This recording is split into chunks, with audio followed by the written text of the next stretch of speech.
Is it true? Is Dodge and Chrysler for sale by Stellantis? Stellantis has had a tough time in the last number of years, ever since Tavares has taken over. We will have a very unbalanced year. 2024 is a transition year as we are now ramping up our electrification offensive. And trying to transition the entire brand, Jeep, Ram, Chrysler, Dodge, and everything else under that spectrum. We are even stronger in the light commercial vehicle segment with 44.7% of market share. They're trying to transition it to a more universal flavor, more European flavor, and they've lost touch. And literally almost everybody who is a fan and a supporter of the Chrysler, Jeep, Ram, Dodge products realizes that they've lost touch with the American buyer. The American buyer sees products from Mopar, Plymouth, Chrysler, Dodge as vehicles that the old fans used to love. One of our most iconic American brands. Walter P. Chrysler is rolling in his grave. However, it's not all for naught.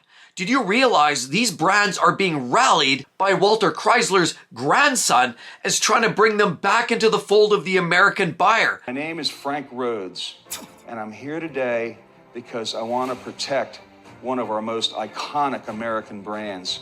Driven, owned, operated by the American people who honestly want to see these brands come back. Right now, all you seeing are brands Chrysler. They got rid of the 300. That was a sad state.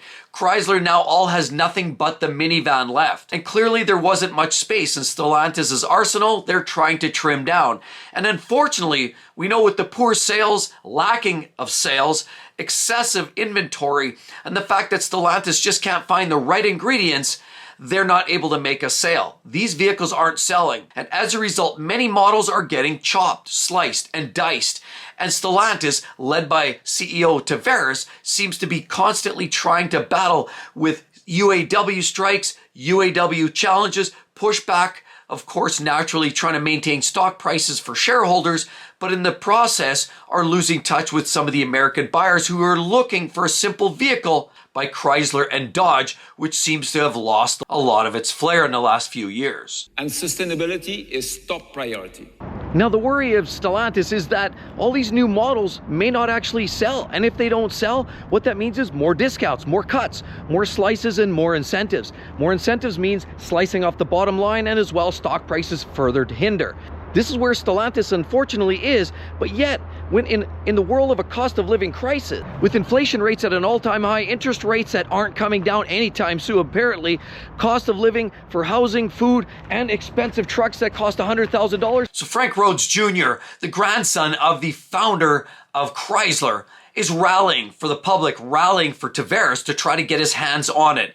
He wants to buy back the brand from Stellantis. I'm very proud. I'm very proud of what this company did. Do you think Stellantis is on board with that? Or is Stellantis too far in debt now? They're too far down the rabbit hole.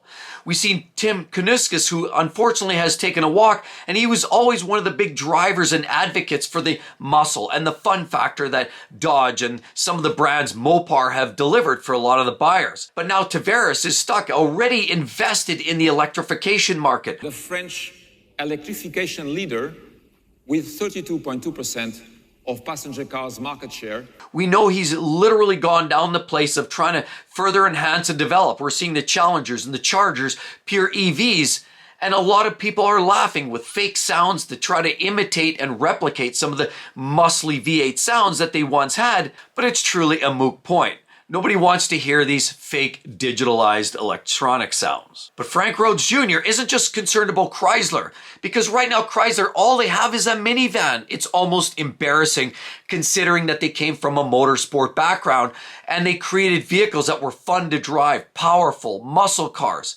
And now all they have is a minivan?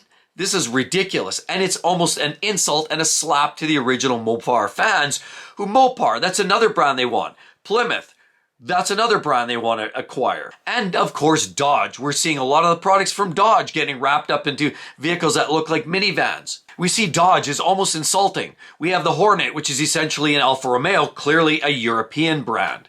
We have the Durango, which lost its edge, and now it's all rounded off and feels very much like a minivan. What about some of the other vehicles, the classics, like the Dodge Durango here? How much are those? Well, right here. We have a beautiful little Durango. As you can see, beautiful little light bar. I love that. Bit of a milk white, and there it is, gorgeous looking unit. I do like it. It's very simplistic. I used to have our Durango many years ago. We liked it, but now they've turned into more of a minivan looking vehicle. As you can see, they're more rounded and very basic looking. But here, Durango SXT Plus all-wheel drive is how much on their tag? 56 as a base, and this one's going for about 64,000 bucks. And they really don't have much going for the Dodge brand in general. They've given up everything that was sort of interesting, especially with the Chargers and the Challengers going pure EV. There's really nothing for the consumer and the diehard enthusiasts of Dodge to sink their teeth into.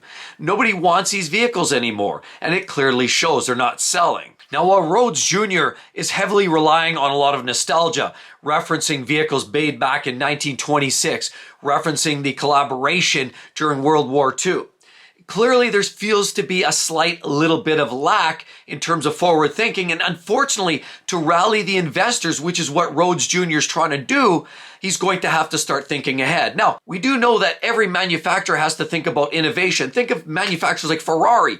Even they have gone electrification. They're going with hybrids. Now, hybrid drivetrains are amazing. Pure EVs, sales are down, and clearly people are seeing the writing on the wall. And it doesn't answer all the questions for all buyers. But hybrid technology seems to do that, provides better performance, better economy, and plug-in hybrids like the Ferrari 296 or SF90 are proof in the pudding that high-performance manufacturers can be brought to the table with forward-thinking technology. Now, Rhodes Jr. is a little bit light on some of the initial thinking, but the knee-jerk response is he wants to create something with natural innovation so it's modern and technologically advanced, but yet it strikes the balance with some of the history and the nostalgia of the brand in general and what brought people to the brand in the first place. Muscle, looks, style, and that aggression that a lot of people fell in love with in the first place. Think Dodge Hellcat, think Dodge Demon, and of course, then it all answers the rest for you. That screaming whine of the supercharger, the power, the torque, 700, 800 horsepower. Think what they can do in today's environment. With a lot of these vehicles now with hybrid technology, there's no shortage of vehicles that are pushing 8,000, 9,000 horsepower plus. Yes, they could get their hands on that, and they could too develop vehicles of that capacity. But Rhodes Jr. isn't necessarily sharing in depth yet what his plans are, although he is expressing the interest that he's looking to rally some serious investment from outside investors to be able to bring this money together and buy back the brand of Dodge, Chrysler, Plymouth, and of course, Mopar. And this all couldn't have come at a better time when we look at what's going on right now with the battle between the UAW claiming that Stellantis isn't living up to their agreements about building certain vehicle plants, about offering up extra jobs in the thousands, as well as the idea that Stellantis is swinging more to the European market and sort of giving away to a lot of the domestic products, clearly ignoring the American buyer, and that seems to be a slap in the face to a lot of buyers who love the Jeep, Dodge, Ram brands. Overcharging just almost seems intentional, in my opinion, to not sell these products and give way to a lot of these European models that are electrified, small hybrid vehicles with 3 and 4 cylinder engines. Feels to be the flavor of the future. But that's not what the Dodge, Plymouth, Chrysler buyers in the first place are looking for. And that's where Rhodes Jr. sees that this is a rabbit hole of despair. It's a race to the bottom. And with Stellantis at the helm currently owning brands like Dodge, Ram, and Chrysler, it feels like those brands are being thinned out and eventually waved bye-bye.